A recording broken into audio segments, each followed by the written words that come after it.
नमस्कार, अभिनंदन। संस्कृत की इस कक्षा में आप सभी का अभिनंदन।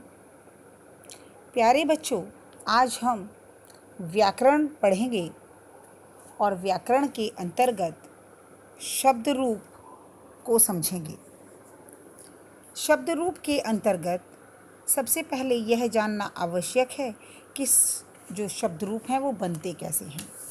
शब्द अर्थात चाहे वो संज्ञा, सर्वनाम या विशेषण के प्रतिपादकों में सुप प्रत्यय को जोड़कर शब्द रूप बनाए जाते हैं। इन शब्द रूपों को सुबंत भी कहा जाता है। ध्यान रखने योग्य बात यह है कि संस्कृत व्याकरण के नियम के अनुसार सार्थक शब्दों का प्रयोग भी बिना पद बनाए नहीं किया जा सकता। कहा भी गया है, अपदम न प्रयुंजीत। पद बनाने के लिए सुप या तिंग प्रत्ययों को जोड़ना पड़ता है। सुप प्रत्ययों के योग से मिलकर बने हुए शब्द सुबंत पद या शब्द रूप कहलाते हैं। इस प्रकार विभिन्न शब्द रूप अलग अलग तरह के होते हैं। इसमें एक प्रत्याहार होता है जिसके अंतर्गत 21 प्रत्यय पाए जाते हैं, जिनके योग से वचनों और विभक्तियों का निर्धारण किया जाता है। यहाँ पर भी ध्यान रखने योग्य बात यह है कि जो प्रत्यय हैं उन्हें जोड़कर पद बनाते समय सदैव व्याकरण के नियमों की आवश्यकता होती है।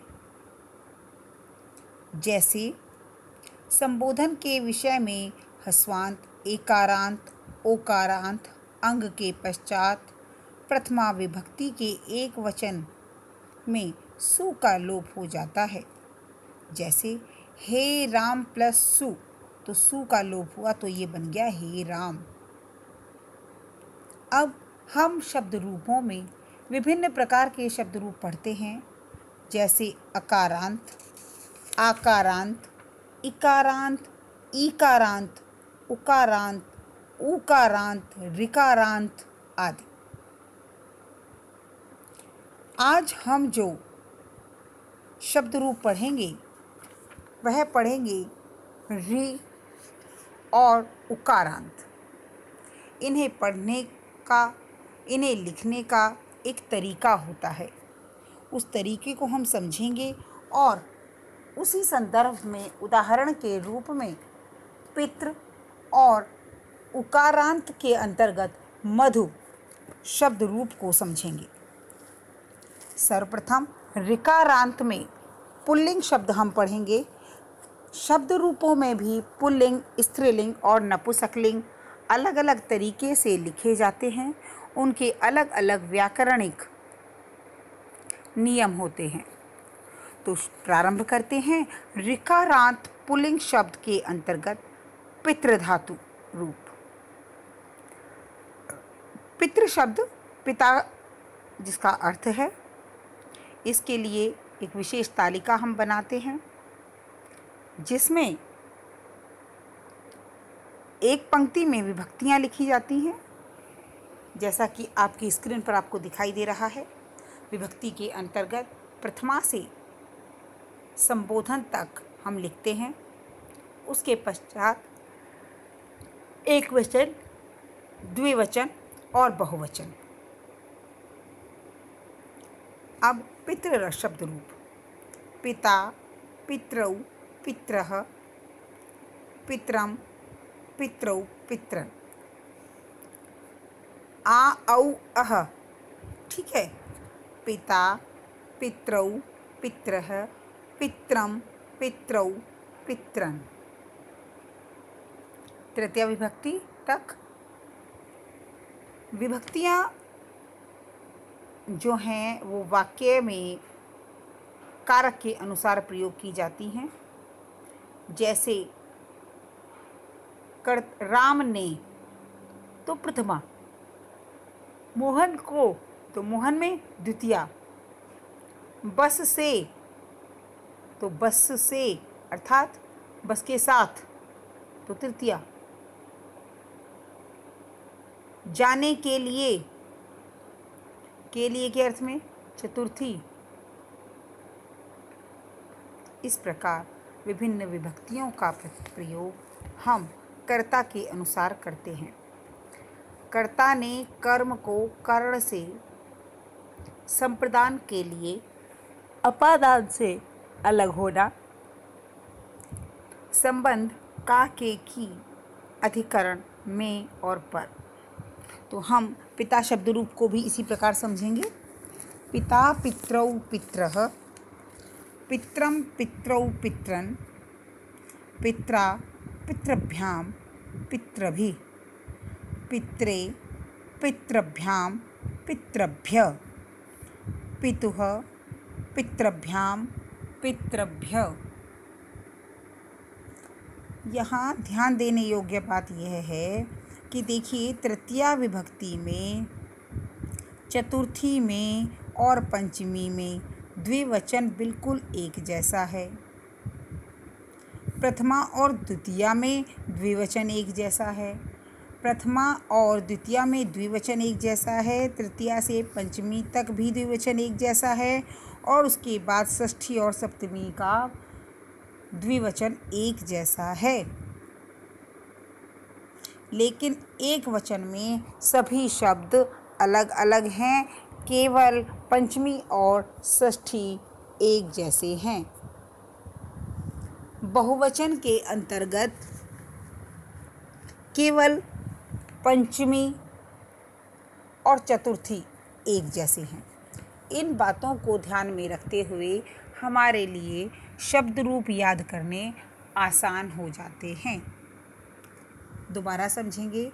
पिता पितरौ पित्रः, पित्रम पितरौ पित्रन्, पित्रा पितृभ्यां पितृभिः, पित्रे पितृभ्यां पितृभ्य,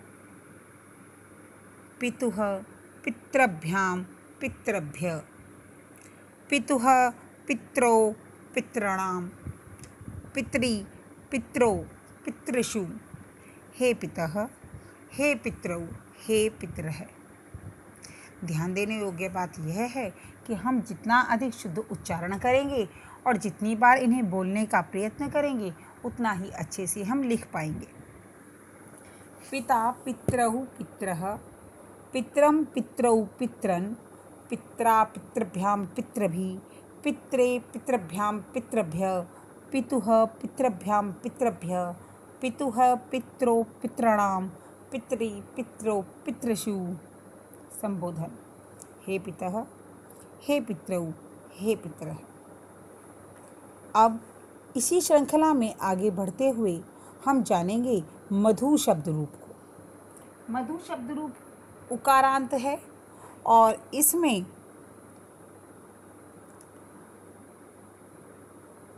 जिस प्रकार से हमने पिता शब्द में और अन्य शब्दों में तालिका बनाई, हमें वह तालिका बनानी है और साथ ही साथ उस तालिका के में मधु शब्द रूप को लिखना है। विभक्ति प्रथमा द्वितीया तृतीया चतुर्थी पंचमी सप्तमी षष्ठी सप्तमी और संबोधन, और उसके बाद तीनों वचन क्रमशः एक वचन, द्विवचन और बहुवचन। ये चीज़ आपको बहुत अच्छे से समझ आ गई होगी कि किस प्रकार शब्द रूप लिखे जाते हैं। अब इसमें मधु शब्द रूप के उच्चारण को समझेंगे और उसमें समानताएं और असमानताओं को भी देखेंगे।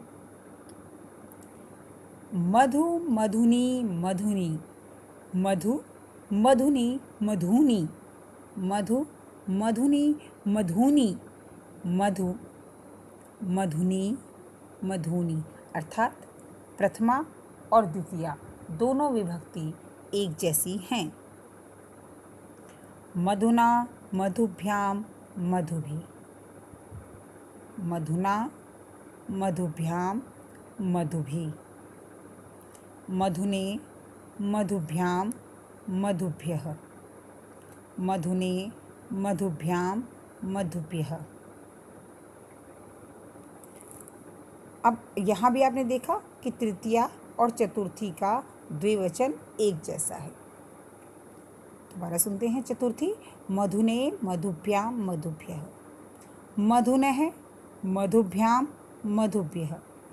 ध्यान देने योग्य बात कि चतुर्थी और पंचमी का द्विवचन और बहुवचन एक ही प्रकार का है। चतुर्थी और पंचमी का बहुवचन एक ही प्रकार का है। अब षष्ठी विभक्ति के अंतर्गत मधुनः मधुनो मधुनाम, मधुनी मधुनो मधुषु, मधुनी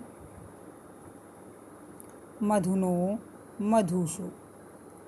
इस प्रकार से जब हम मधु शब्द रूप करते हैं या कोई भी शब्द रूप होते हैं, वो हमारे वाक्य निर्माण में कार्य आते हैं। और जैसे कि मैं कहूँ कि पिता के लिए नमस्कार है, पित्रे नमः, क्योंकि के लिए चतुर्थी विभक्ति, तो वाक्य बना पित्रे नमः। पिता के लिए जल लाओ, पित्रे जलम आनय। पिता पर तो पिता पर, जहाँ पर लग गया वहाँ क्या आएगा? संबंध कारक षष्ठी पितुः। इस प्रकार हम वाक्यों का निर्माण करते हैं। अगर हम कहें सभी पिताओं के लिए नमस्कार है, तो यहाँ पर बहुवचन लगेगा कि पितृभ्य नमः, पितृभ्य नमः। इस प्रकार धातु रूप का प्रयोग कारक के अनुसार वाक्य निर्माण में किया जाता है और उसी के अनुसार अन्य उसके जैसे शब्द रूपों का निर्माण भी होता है। प्रिय बच्चों, यह बात आप हमेशा ध्यान रखें कि उकारांत स्त्रीलिंग, उकारांत नपुंसकलिंग और उकारांत पुल्लिंग, ये सभी शब्द रूप एक तरह से ही बनते हैं। अर्थात यदि पुल्लिंग है तो उकारांत के सारे पुल्लिंग उसी तरह जाएंगे। अगर जैसे आज हमने पढ़ा था मधु नपुंसकलिंग, तो नपुंसकलिंग में जितने भी उकारांत शब्द रूप होंगे, जितने भी उकारांत शब्द होंगे, वे सभी इसी मधु की तरह ही बनेंगे। इस मधु का अर्थ जैसे शहद होता है, तो मधु जैसे अन्य कोई अगर ऐसा शब्द है जिसमें उकारांत है, तो वो इसी तरह से उसकी जो है तालिका बनेगी और उसी तरह से उनका लेखन की प्रक्रिया भी रहेगी। इस प्रकार हमारी अच्छी तरह से यह समझ में आ गया होगा कि हम पिता और मधु शब्द रूप को कैसे करते हैं और कैसे लिखते हैं। जहाँ तक मैं समझती हूँ आप सभी को यह क्लियर हो गया होगा और स्पष्ट भी हो गया होगा। तो आप सभी ये दोनों शब्द रूप अपनी उत्तर पुस्तिका में लिख लेंगे और जांच के लिए मुझे भेज देंगे। इसी के साथ आपको यह बात भी ध्यान रखनी होगी कि चारों पंक्तियों को, जो चार पंक्तियां यहाँ पर हैं तालिका के रूप में, उन सब को आपको भली भांति लिखना है। बिना तालिका के लिखने का कोई फ़ायदा नहीं है।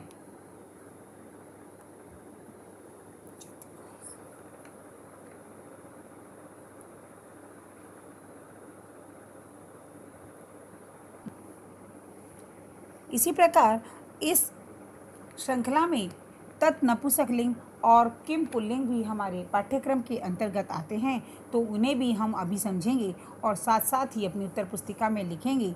तत् ते तानि, तत् ते तानि प्रथमा और द्वितीया एक जैसे हैं।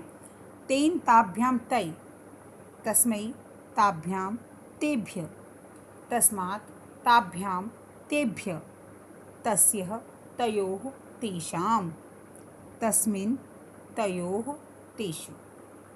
देखिए, तृतीया चतुर्थी पंचमी एक जैसे हैं, चतुर्थी पंचमी एक जैसे हैं। तत्ते तानि तत्ते तानि, बड़े ध्यान से आप सुन रहे हैं। तेन ताभ्यां तै, तस्मै ताभ्यां तेभ्य, तस्मात् ताभ्यां तेभ्य, तस्य तयोः तेषु, तस्मिन् तयोः तेषु। नपुंसकलिंग में तत् शब्द रूप। अब किम, क्या, कौन, इस अर्थ में देखिए। अब किम पुल्लिंग में कह कौ के, वह कौन है कह, वे दोनों कौन हैं कौ, और वे सब कौन हैं के।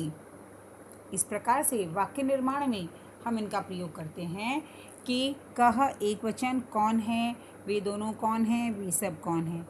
इसी प्रकार प्रथमा से द्वितीया तक और आगे सप्तमी तक हम आगे बढ़ते हैं। कह कौ के, कम कौ कान, केन काभ्याम, केन काभ्याम कै, कस्मै काभ्यां केभ्य, कस्मात् काभ्यां केभ्य। कह कौ के, कम कौ कान, केन काभ्यां कै, कस्मै काभ्यां केभ्य, कस्मात् काभ्यां केभ्य। किसका, वो दोनों, किसके लिए, इस अर्थ में हम इन्हें प्रयोग करते हैं। कस्मात् काभ्याम केभ्य, यह एक प्रश्नवाचक शब्द है और जहाँ पर हम प्रश्नों का निर्माण करते हैं, कारक के आधार पर हम इन शब्दों का निर्माण करते हैं। षष्ठी विभक्ति के अंतर्गत कस्य कयोः केषां, कस्य कयोः केषां, कस्मिन् कयोः केषु। इस प्रकार ये चारों शब्द रूप हमें अपनी उत्तर पुस्तिका में लिखने हैं और इस कार्य को पूर्ण करना है, इन्हें समझना है, तभी हम संस्कृत के वाक्य निर्माण, निबंध लेखन जैसे विषयों को आसानी से कर पाएंगे। यहाँ तक कि उत्तर लेखन और प्रश्न निर्माण में भी हमारी हर प्रकार से सहायता शब्द रूप ही करेंगे। तो आज के लिए इतना ही। धन्यवाद।